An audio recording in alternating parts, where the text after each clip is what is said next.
With the pressure rising at the summit of the V8 Supercars Drivers' Championship, race 22 was shaping as another key contest. Craig Lowndes and Jamie Whincup had both made up ground on series leader James Courtney the previous afternoon at Symmons Plains. Now Mark Winterbottom and Jason Bright had the chance to do likewise after taking residence on the first row of the grid. That was the perfect place to be on a treacherous afternoon, with the pair demonstrating just how close the racing would be. Pushes it through, but contact. Lowndes will be the big winner on this one. There was immediate drama for Lowndes when he struck gear trouble in his Commodore and lost vital time undergoing repairs. Oh, problem for Lowndes. Lowndes is slowing. Shane Van Gisbergen came to grief and incurred a black flag. That will be as a result of the incident we saw with Warren Love. While Andrew Thompson was a little lucky not to find himself in a totally unnatural position after this potentially nasty slide. Andrew Thompson, a massive lose through the sweeper. The safety car came out while Thompson got a tow. And when hostilities resumed, Courtney made his move, going up to 10th after starting in 21st. This is for position 9, so add another one to the list for James Courtney. However, just when the man to beat in the championship was making up ground, his ambitions received a sizable blow when he was slapped with a drive-through penalty for this incident involving Lee Holdsworth. The safety car was having a busy afternoon, coming out again after Tony Ricciardello and Dean Fiore turned into slush puppies. Will Davison was well in contention when this happened.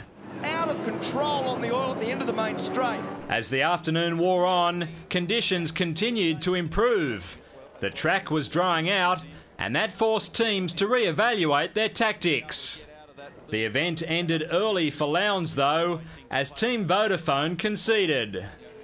Jamie Whincup snuck his nose in front to become provisional championship leader at one stage, only to surrender that spot through an unscheduled refuel, much to the relief of James Courtney.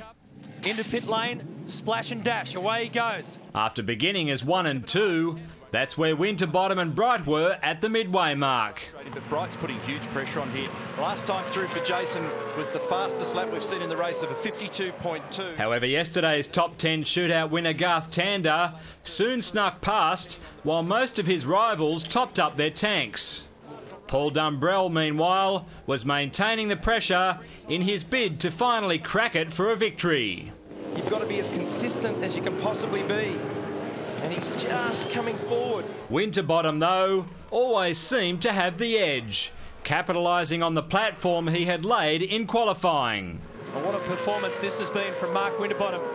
He's pulled a couple of new tricks out of the bag today.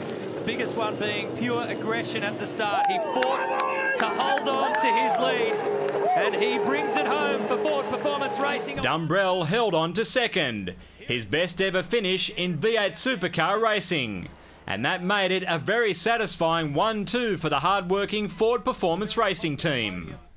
Jason Bright completed the podium placings on a weekend that reinforced the likelihood of the title chase going right down to the wire, with Courtney now in front by just 50 points and 4 races remaining.